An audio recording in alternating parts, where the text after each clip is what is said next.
audio wasn't working, but I think it's working now. So it's going to be a little bit of a mixed bag. I'm going to show you guys a couple things around my room, and let's start. Let's get right into it. Okay, hold on. There's my monitor. I love it. It's 22 inches. It's 22 inches of like something else I own. God. Alright, this thing is awesome. I'm going to tilt it for you.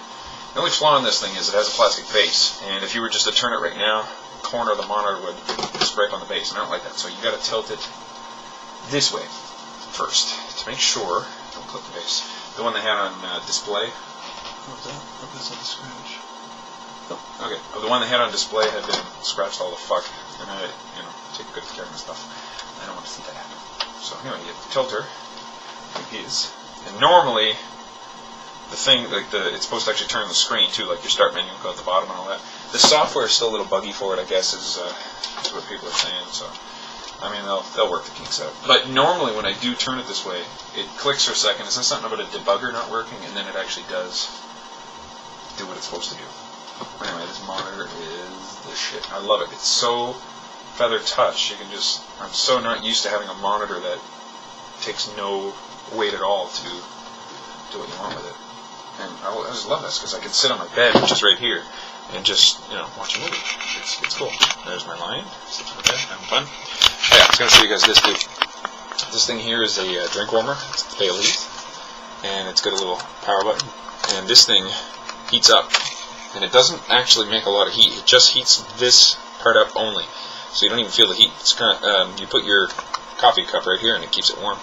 So the heat actually just works its way up through the ceramic, which is kind of cool. And it's also a USB hub.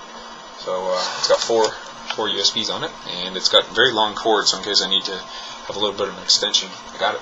And this little Tupperware thing I got from Walmart. Most people hate Walmart, but Walmart has fucking deals, so I hate Walmart too, but, if you can get a good deal, why not? So this is almost like the office. This is where the business happens. There's another thing I got from Walmart. It's a heating pad for like 20-something bucks, and boy oh boy is that thing one of the best purchases I've ever made. First day I got it,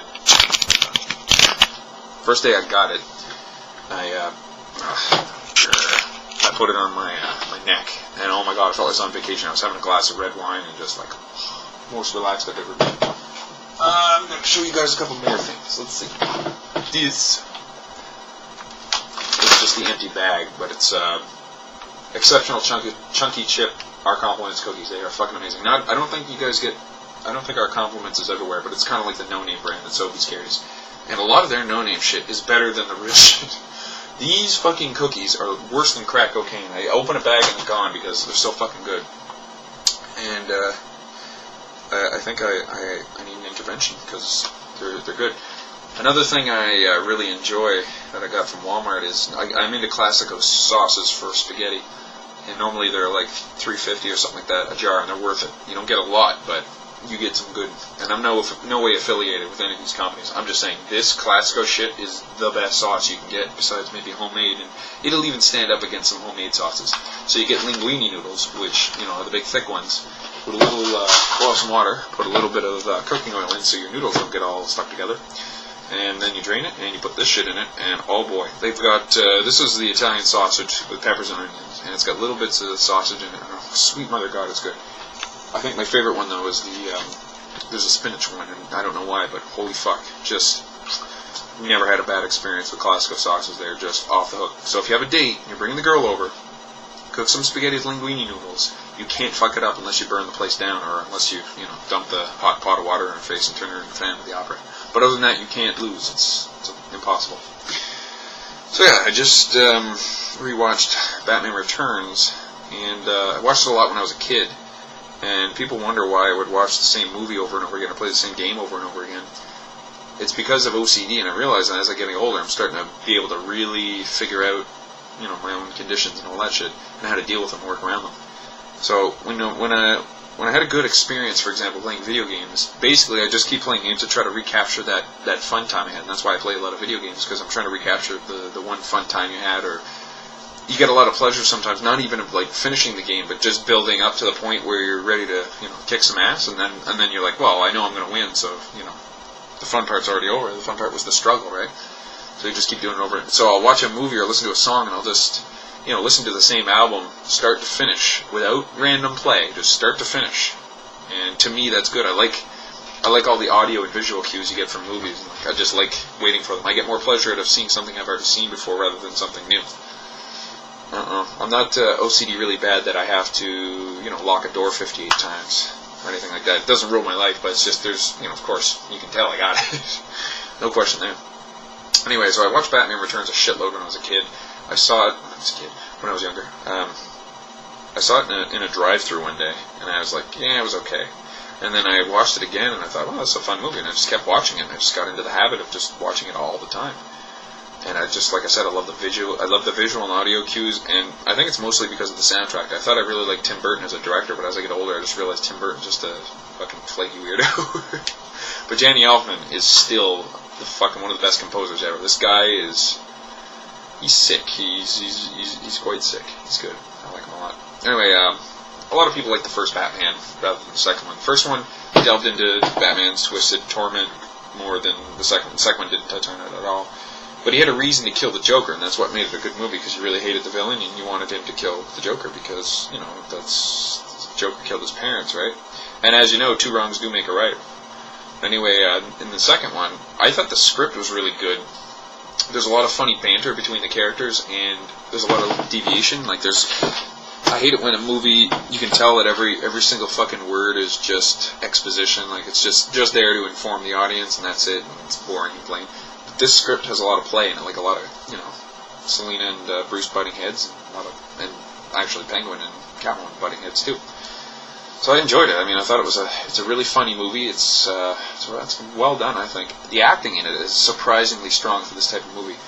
I think rewatching, you figure when you're a kid you watch it and then you get older and it's not going to stand up. You're going to go, oh, when I was a kid that was cool, now it's not cool.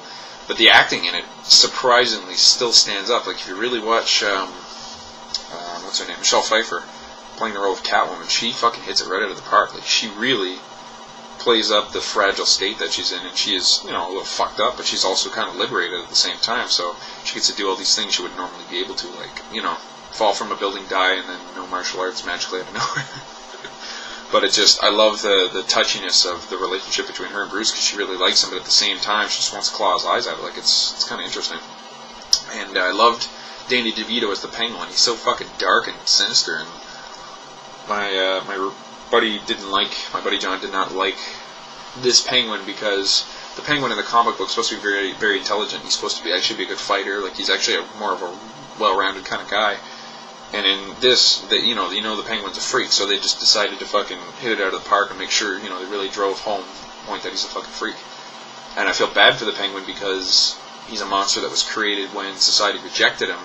Then he finally comes up and society welcomes in again, but then things get fucked up again and society rejects him, and now he's like, fine, you guys want a Frankenstein monster? I'll give you a Frankenstein monster kind of thing. So it's kind of neat to watch him go through his twists and turns, but he's basically a doomed character right from the start.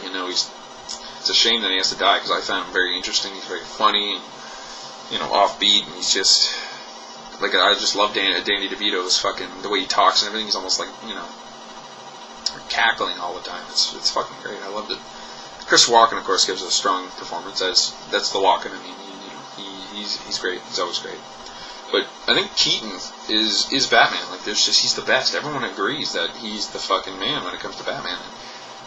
There's something kind of offbeat about him. It's almost like his personality versus his face, or something different. You know what I mean?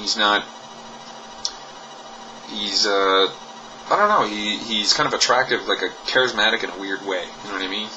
You kind of root for the guy, and he fucking plays Batman really good. I hated how Christian Bale in the new Batman, he tried to make his voice sound like he was gargling hot asphalt. He's like, I'm Batman! I thought the voice was fucking irritating, actually.